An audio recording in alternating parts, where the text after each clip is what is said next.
অজু করার সময় অজুর পানি যখন মুখে লাগাবেন একটি দোয়া পড়বেন, আপনার চেহারা নূরের মতো উজ্জ্বল হয়ে যাবে ইনশাআল্লাহ। আপনার চেহারা নূরের মতো উজ্জ্বল হয়ে যাবে।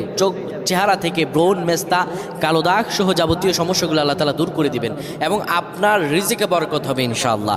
আপনার দোয়াগুলো কবুল হয়ে যাবে। অনেকের চেহারা সুন্দর কিন্তু তাকাতে ইচ্ছে করে না, মনে হয় চেহারায় নুন নাই, কিন্তু অনেকের চেহারাই কালো কিন্তু দেখতেও ভালো লাগে। যেমন এই যে বেলাল হাবশি, চেহারা দিকে তাকালেই শান্তির সুবাতাস বয়ে আসতো। সাহাবীরা যার চেহারা দেখে অনেক প্রশংসিত করিয়েছিল এবং যার কলব স্বচ্ছ ছিল। প্রিয় ভাইরা আমার, অজু যখন আপনি করবেন, অজুর পানিতে যখন আপনার চেহারা ভিজাবেন, তখন অজুর পানিতে আপনি এই দোয়াটা 3 বার পরে, দুরূদ শরীফ 3 বার পরে ফু দিবেন।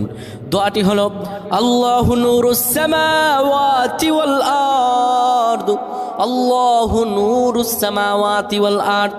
পানিগুলো নিয়ে সেই পানির মধ্যে আপনি ফু দিয়ে চেহারার মধ্যে লাগাবেন। আমার আল্লাহ রাব্বুল আলামিন